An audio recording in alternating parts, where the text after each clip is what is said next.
And a lot of the time it's people that mean well. They don't want you to fail. They don't want you to experience disappointment. They, want you to shoot your shot, but not too high because they don't want to be feeling silly for telling you to have gone for something that you're not quite qualified for. But in this day and age, actually, the advice is completely the opposite. The advice from really successful people is shoot your shot and learn along the way. Welcome to the third season of the Simple and Smart SEO Show, the podcast dedicated to empathy-driven, brand-building SEO. I'm your host, Crystal Waddell. I leverage my obsession with user experience to help business owners just like you optimize your website with confidence. Thank you so much for being here.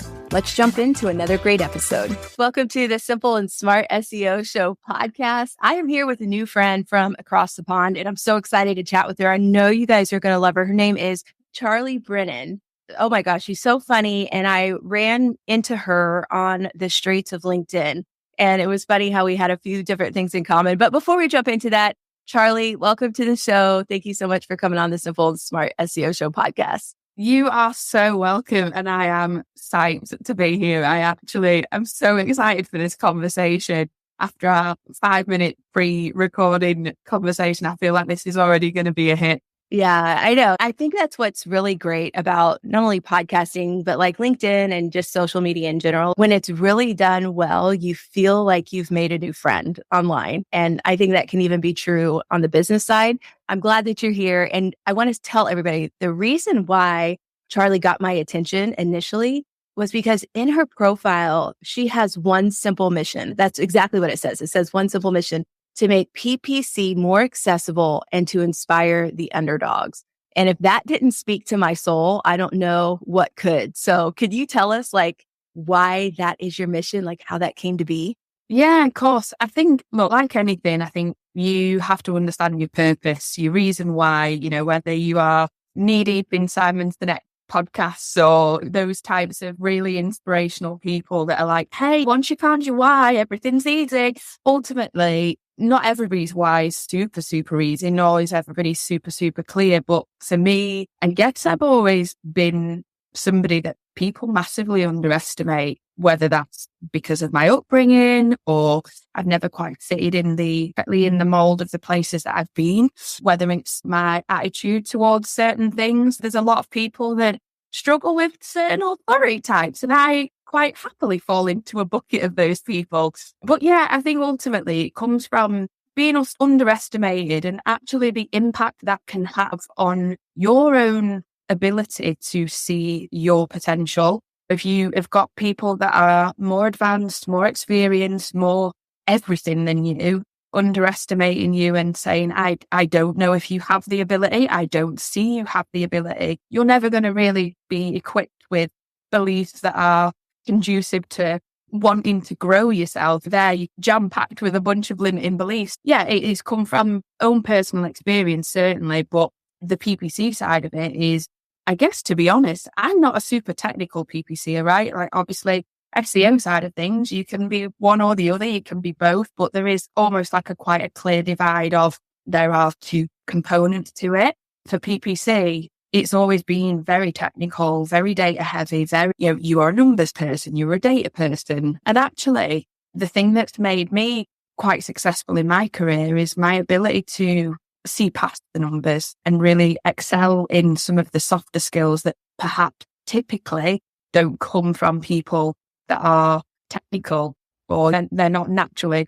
You put your hand up. Yeah, I feel if you are bucketed as somebody as being a nerd or being more technical than anything, like a lot of developers, for example, you think of a developer or a coder and you're like, they probably have their hood up, lights dimmed, window blinds closed, probably don't talk to anyone during the whole day, quite happy, probably play games in the afternoon and into the evening, a bit of a night owl. But the reality of it is, as the markets change, we're having to change as professionals, right? So that's where I think people need to be more educated on PPC, that it's not just about being technical, it's about your ability to be so much more than that. Okay, there's so much to unpack right there. But I have to back you back way up to where you were talking about being underestimated, because again, that just resonated with my soul. And it reminded me of a time when I was younger, because, and I'm trying not to get too much into this because last time I did, I gave myself a heart attack, but like a literal one.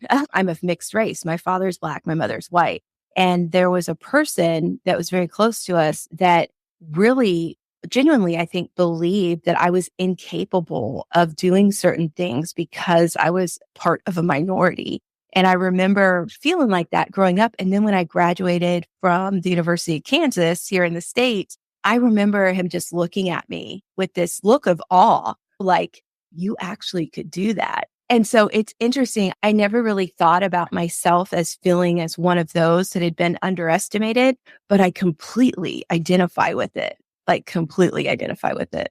It happens in so many different capacities, whether it's your parent, and a lot of the time it's people that mean well. They don't want you to fail. They don't want you to experience disappointment. They want you to shoot your shot, but not too high because they don't want to be feeling silly for telling you to have gone for something that you're not quite qualified for. But in this day and age, actually, the advice is completely the opposite. The advice from really successful people is shoot your shot and learn along the way. And actually, it's such a more exciting way to live life. Yes, prone to heart attacks, as you just said. I think that living that sort of way of life, but ultimately, like, you just experience so much more and you learn so much more that way as well.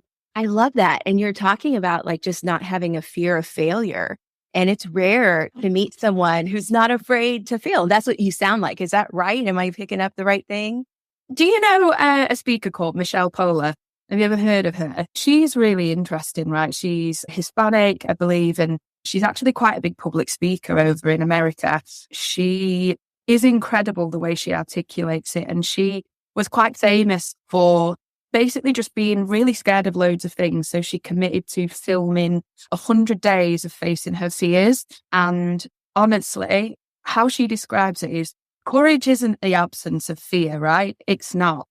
Fearless is not what we're aiming for, because fear is good. Fear tells you you're human. Actually, true courage is actually going after things in spite of being scared and actually being brave enough to tackle them in spite of the fear of failure. That is so awesome. I'm definitely going to look her up. And so speaking of making big moves and shooting big shots, you were speaking at Brighton SEO over there in England. Is that correct? Yeah, so I spoke back in the Brighton conference in April, and I spoke on the power of storytelling, actually, of all things. And again, maybe the average person would be like, what business does a PPC person have about storytelling? But again, it's really fundamental to doing the job well. And we talk a lot about story and brand stories and personal stories and customer stories. Here on the podcast, I have a small group of entrepreneurs who meet every week, and we talk about our websites and we talk about, everything from content technical to whatever, just brand and user experience. And there was a specialist that came on the podcast about a year ago. Her name's Emma Bouchard, and she's from Canada. And she was the one who introduced me to this idea of brand stories and brand storytelling. And I was like, oh my gosh, this is genius. And of course it makes sense, because when you tell the stories of your brand and your product, SEO is naturally infused in that. And so it's the most natural way to optimize your website by telling the stories that surround your product, business, and customers. So can you give us just a little piece of what you talked about there? Yeah, of course. Storytelling, how to drive more leads with storytelling was essentially the topic of it. And ultimately it was alluding to the fact that if you're firing information over to a chief marketing officer or a managing director of a company or anybody at a high level that really doesn't have, but it's the same with any division of marketing, whether it's SEO, CRO, PPC, we as specialists are all too guilty of being like, hey, I drove a cost per lead of £200 this week and we got you 10 leads. How great is that? How great is that? And actually we got your cost per lead down 50% week on week. Brilliant. Aren't we the best? The CMO is going to turn around and think, what does that even mean? What does that mean to me? And ultimately it relies on us as practitioners to really be able to piece together different bits of information to make the story make sense. So we're trying to pull together information from business so that it contextually makes sense for the business. The right way to maybe approach that conversation is, hey, look, we drove 10 leads last week. And actually what I can see is those 10 leads converted to 5 marketing qualified leads in your system, which then ultimately went on to have a average contract value of 300k. So actually what we've done is we've spent £300 and delivered a potential contract value of 300k. Like, isn't good, Mr. CMO? And he's, money in, money out. I understand that. And ultimately, I think there's so much onus on the business to provide that context. But a lot of people that we're working with, especially from a contract perspective or an agency perspective, they hire us because they don't have the ability to do what we do. So why would we then expect them to know how to tell the marketing story effectively? Wow, that is so great. And my follow-up question was going to be, okay, what do you say instead? So I really appreciate like that example.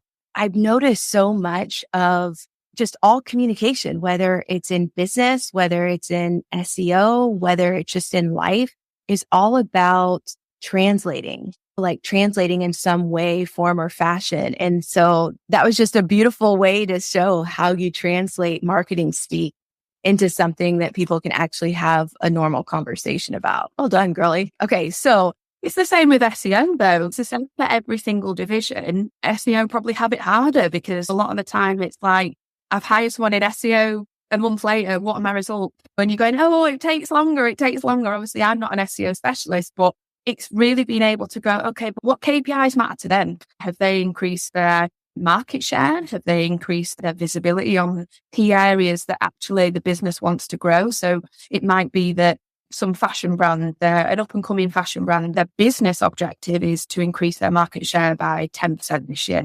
Okay, if I can't give them concrete KPIs to do with things like, oh, we drove X amount of sessions or we've increased this. They don't care about the platform metrics. They care about, okay, but what impact does that have commercially? And I think that's what we have to get a little bit better at as marketers in general, is really being able to tie what we do back to commercial impact. Hey, football fans, score big this fall with our senior night gifts from loveyoursenior.com. These treasures are just what you need to make your memories last a lifetime. But hurry, these limited edition pieces are as fleeting as those Friday night lights. Visit loveyoursenior.com now and grab yours before the final whistle blows. That's loveyoursenior.com. Absolutely. And I consider myself a business first SEO, and that's because I run an e-commerce company. So every SEO effort that I personally make to improve my website is time that's taken away from other activities or whatever. And so I need to know that it's going to have a financial benefit and hopefully a profitability element to it. A lot of entrepreneurs, which is the audience of this podcast, maybe they haven't created a marketing budget. Maybe they're not really prepared to understand like what it takes from a financial perspective to not only have a business goal, like actually make and verbalize a business goal, but then understand like what type of funding it takes in terms of advertising and PPC to make that goal happen. Do you have any thoughts on that? Do I? Yes, I have lots of thoughts on that. So generally speaking, if I can be frank, if your website's crap, do not spend on PPC. Do not do it. You are setting yourself up for failure. You are setting yourself up for false stories. So what is crap? Can you give us a... Call off like terrible loading speed, or the content on it's not particularly good. If it's not clear, if you were setting up an e-commerce site, can you actually check out without any issues? Can you then go through the user journey? This sort of feeds back to, again, all of the SEO side of things. You guys know what it takes to have a good website. And I think probably one of the biggest ones is having the content really on the site. If the content's not very good on site, if it's not very clear, it's not a nice user journey or user experience, do not waste your money on paid ads. I've dealt with quite a few clients that they want to invest in paid ads and then they're just not getting the conversion rates that they need to make the sales at the scale that they want. And it's, oh, can we change this ad copy? Can we do this? Yeah, do you know what? We can change the ad copy every week, every single day if you want, but that's not going to fix the fundamental problem that actually you have an 88% drop-off rate when somebody clicks through to sites and goes, what is this? it's so annoying. Why isn't it loading? Oh my God, where's the thing that I was advertised? It ultimately is, how does that all piece together? Would somebody consider doing paid ads with a very basic website? Yes, absolutely. To put it quite simply, it doesn't have to be all bells and whistles. It doesn't have to be a 100K site. It can still be like a Wix dot whatever or a WordPress dot whatever site for all I care, as long as the user experience, the user journey is as frictionless as possible. That's the simplest way I can put it, really. Okay, so let's assume that we don't have a crappy site with all of those issues. So then how do we create a budget and how do we create this plan for a successful PPC campaign? So most PPCers work their way in anything will generally do a sort of free of charge consultation to see if it's worth their time and your time. If they don't, that's an immediate red flag for me anyway. But yeah, so reaching out to anybody within your network or people that you know that can connect you with those types of people, getting that initial consultation and trying to understand the actual search demand for the product or service you are selling. It's at that point really that you can start to understand, okay, how much money am I going to need to spend? So there's a couple of factors that play. So it's search demand, which again is not a new concept from an SEO perspective. There's a great website called Google Trends. I'm sure plenty of your listeners may already have used it, but within there you can look at a country level on a very rudimentary level, like what the demand is and how it's trended over time for certain phrases. So say, for example, if you were a tech services company, you might be like, okay, IT managed services in Canada, like what's the search volume trends like, so that it will give you that information free of charge. What it will also do is it will show you other related terms. So this is purely on the basis of you not having somebody do that for you. So that's all what you can do on your own. When you do engage somebody like myself or any other sort of PPC freelancer, they can pull the information down to how much is the average cost per click. So it's basic, simple math, in all honesty. So we look at what the average cost per click is, roughly what the amount of impressions are, the average click-through rate for that industry, which you can find on things like WordStream that's released, I think, once or twice every year. They update it. You can look at the average click-through rate for things like Google ads, Meta ads, split by industry. So this is somebody that's never run ads before. So all you're doing is going, if search is at X amount, average click-through rate is this, how many clicks is that going to drive? Okay, it's fine. How many clicks times the average cost per click? Roughly, that is what I can expect to spend a month. So that's how we start pulling together what a budget should look like. There's another factor in that would be how do you work out what your target KPI should be? A lot of people say that your budget shouldn't be any less than double what your KPI is. It's really hard because obviously it depends. Are you a transactional business? Are you a lead gen business? How good's your conversion once it hits your sales team? So there's so many other things to that. So if you are just trying to say, okay, Mr. Customer, this is your budget and it's been worked out based on, if you were to achieve the benchmark average click-through rate, roughly you could spend X amount. Now, usually when you launch new ads, it will take a time period to start spending at that level.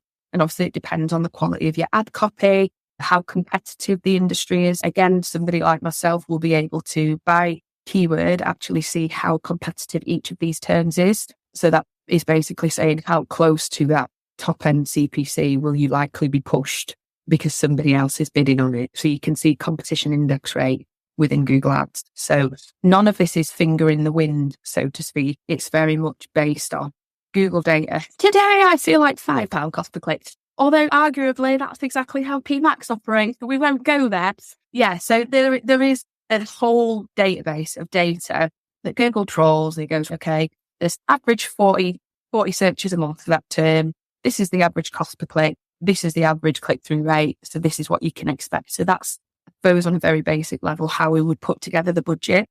When you set up Google Ads, a lot of times they say, hey, you can meet with a Google Ads person. What do you think of that?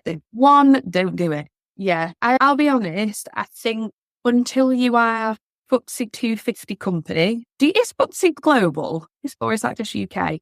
I think that's just UK, but tell me what that means. Yeah, so it's to do with the size of the business. So it's to do with the, like, where they're listed on the stock exchange, how big the business actually is in terms of revenue. So I don't know what would be there's the stock exchange, the stock market, the biggest companies, right? So you've got the likes of, I don't know, pick a big company in America, pick Walmart.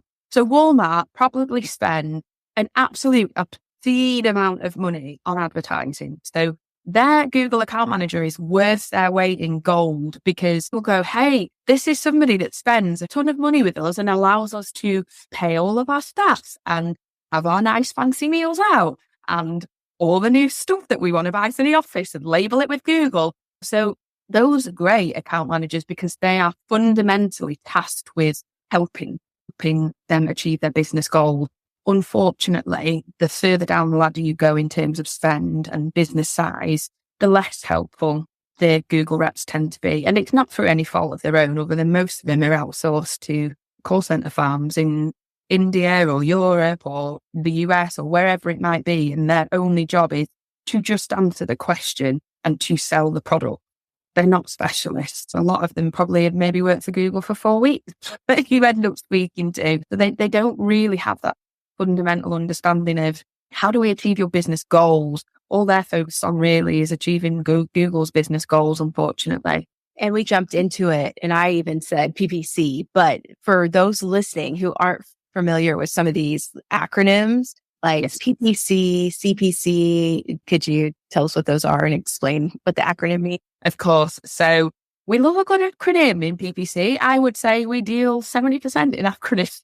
PPC is pay-per-click. And this is anything that costs you money when customers click on. So whether it's a Facebook ad, whether it's a Google ad, whether it's a Microsoft ad, whether it's a display ad, there's so many different formats now. Anything that you accidentally click and it takes you through to another site, you can bet your bottom dollar it's probably always a PPC ad in some way, shape or form, because what happens is the advertiser gets to get charged essentially every time somebody clicks through on an ad, whatever format that might be. So PPC, pay-per-click. CPC, cost per click. Generally and historically, it has been very click-based, but as we have moved into a much more video-focused world, probably over the last couple of years, you have a lot more view-based costs associated with some of these platforms, very nicely labelled cost per view or cost per impression. And I hear you say, what is an impression? An impression is literally just the number, the time that you actually appear in searches. So if somebody searches for the grey cigar holder, do you show up in the search results at all for that? Yes. Okay, great. You've got an impression. Does it matter that you're on page 76? No. It's still an impression. Did you show up in the search results? Yes, you did. Well done. Oh, that's so funny. I'm over here laughing, but I'm trying to mute myself so that I don't cut you off. But that is very funny. Okay. A lot of times when I hear people talk about ads, there's two things that kind of pop up that confuse me in a way. Number one is that I read recently, like there's some tech people who are spending, I can't remember what it was. If it was like $200 to acquire a customer that only paid $1 or something, like it was a lot of money to acquire a customer, and really thinking like it would take 2 years to make back that investment. And I'm like, I don't know any small business that can afford to approach their advertising like that. And then the other thing is usually lead gen for service-based business. And so between those two things, and then the fact that like on Pinterest, for instance, they recommended that, I think you said this earlier, that you spend 4 times the amount of your product for sale per day as a recommended ad spend. And I'm just like, these are big numbers. For me, my average product sells for about $200. So that's, hey, come spend $800 a day with us right out the gate. And I'm like, oh my gosh, what are we supposed to do with this information? So I think it's just about understanding where your audience is, right? Is your audience in the buying frame of mind in Pinterest? No, they're not. They're browsing what wedding flowers they should have, what outfits to put together for autumn. Are they on there? Yes, absolutely. They are on there. But is it likely that they will convert on there? So actually, when anybody starts really deciding, okay, I'm ready to market my product, one of the biggest bits of advice I could give to anybody from a paid or organic perspective is just really understand what the platforms are and what are your audience doing on the platforms, especially if you're not a native user. And I'll hold my hand up and I'll be like, look, I don't use TikTok. And that is outrageous for a lot of people. They're like, oh, how do you work in marketing and not use TikTok? And it's just one of those things. So I still have to understand, what are people doing? How are they consuming the media? And what value would it bring if we were to advertise on there? So there's a couple of things. So understanding the platforms, understanding what your audiences are doing on there, but also understanding how many touch points somebody needs in order to buy your product or service. So it's very rare, if somebody's never heard of your brand before, that they will see one ad and convert. Then it becomes a question of, okay, how do I hit these customers across multiple different platforms so they're getting the exposure to me without it costing me an arm and a leg? And that's where a lot of social media platforms are really coming into play for the wider marketing strategy, because it used to be PPC was the one to bring all the sales, because that is the ultimate last touch for most businesses. But now it's actually, we're starting to think of the whole customer journey and go, when do they first engage with us? They might have seen a post on LinkedIn about us. Okay, when do they next? Oh, they might have seen a post that we've done on, because maybe it was a sponsored or boosted post, because we chose to retarget them, anybody that's visited our titles in a certain LinkedIn post. So there's a lot more to mapping out your customer journey. And I think that's quite overwhelming for a lot of entrepreneurs and a lot of business owners. But you said yourself, you run an e-commerce business, right? Why would you not want to map out the route to purchase for your customer? Why would you not want to know how they're consuming different platforms? And like the example that you used, then £200 to acquire a customer for a product that might have been a quid, or $1 for the US guys over there. That just screams TikTok to me. When a lot of people are like, hey, race to the bottom, because you've got people like Alibaba and Temu who are selling products on there for $1 or £1 or whatever it might be. But you're getting charged per, I think it's 1 second, after 1 second or one impression-based cost, doesn't, I think. So yeah, the cost can very quickly amass to thousands for a very small value. So actually you go, how do we utilize the platforms without just sticking ads on them? That's when it starts getting interesting, right? Because it's really forcing a business's hand to think outside the box. Because what used to be a marketing funnel, your traditional funnel, is now Mr. Messy. So it's so important for you to understand, okay, if we can't get paid to work on there, let's shoot our shot at organic. Let's see what we can do. There's been some incredible organic content on TikTok. And I say this as non-user because it makes its way to Instagram, where I like to consume my TikTok content.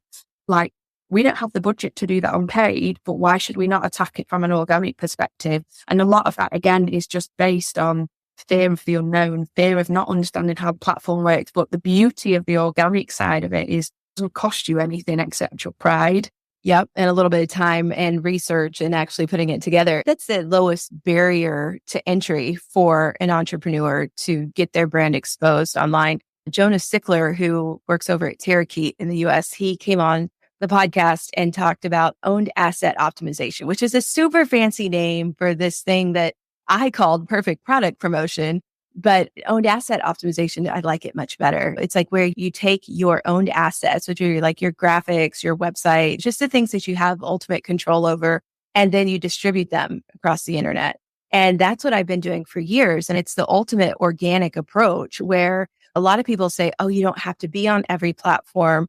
I take it from an SEO perspective of, hey, the more platforms you are on, the more real estate you take up, like in the search engine results. So it's like people are searching for the main keyword that you are trying to rank for. If they're searching for your business, you're showing up across all of these platforms where you can leverage their domain authority. So I have loved that approach, like for myself and for entrepreneurs. And yes, it does take a little bit more like grunt work up front. It's never going to be a bad thing for people to find the same you everywhere. GA4 gives these random insights to me that I don't understand, but I like when they show up in a little block and it says something like 60% of your conversions followed an organic search path, or something like your customers take an average of 6 touch points before conversion. And there's some crazy numbers out there. Some people said that like it takes upwards of 20 or 60 or whatever touch points. That's not the case for me personally. And I found that out through Google Analytics. So I'm like, if someone's listening and you can access your Google Analytics, look for that statistic. I'm not sure where to find it. What I used that information for was to say, okay, if it typically takes 6 touch points, then what are the 6 touch points? And because I'm close to my customers and I have conversations with them, mapping that out has been fairly easy. But like you said, a lot of times that last touch point is an advertisement. That's almost always the closest thing to conversion. And I don't do that.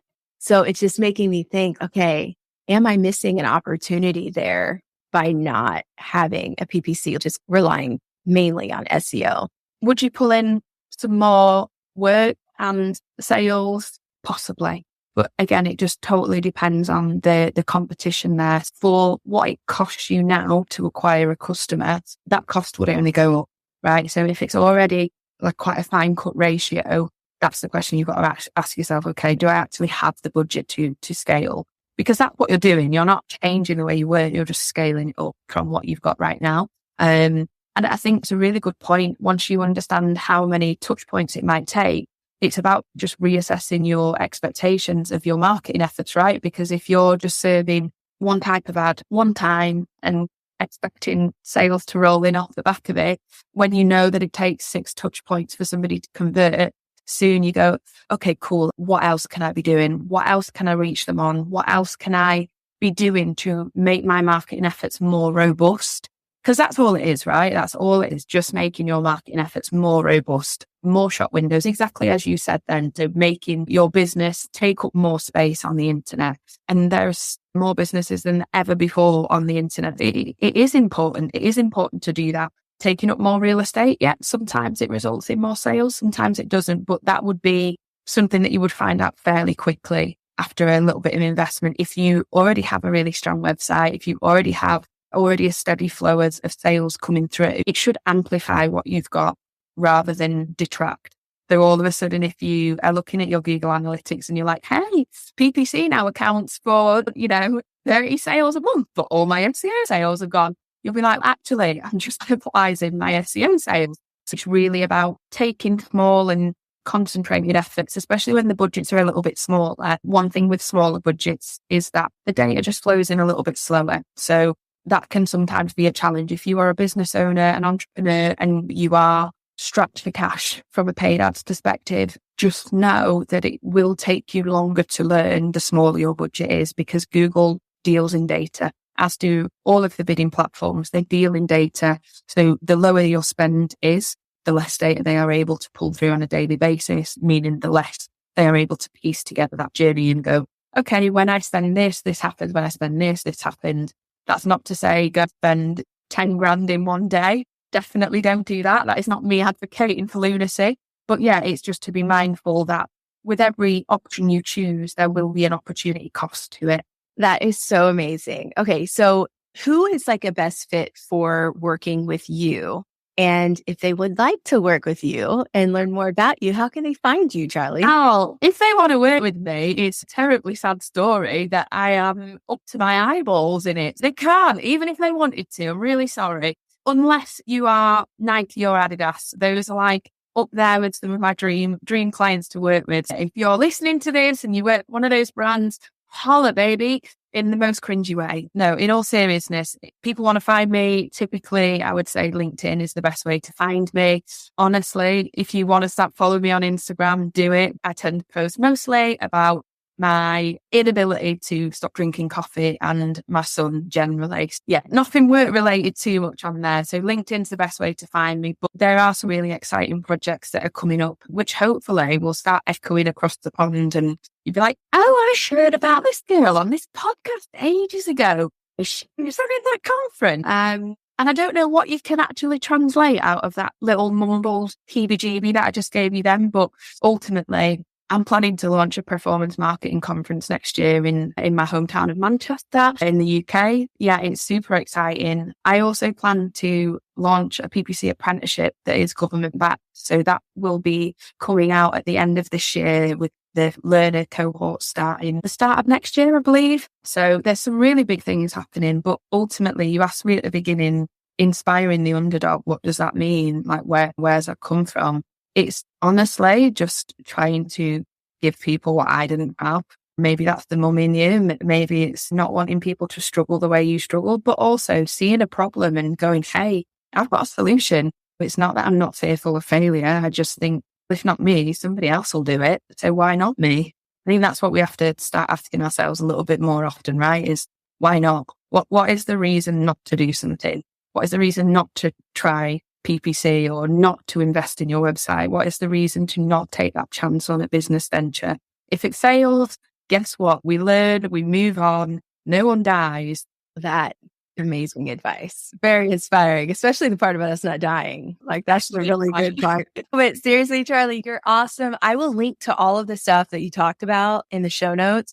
And best of luck with all of that. I'll be following you, and maybe someday I'll make it across the pond to attend one of your events. But I'll definitely be following you, cheering for your mom, who I know is an Etsy seller.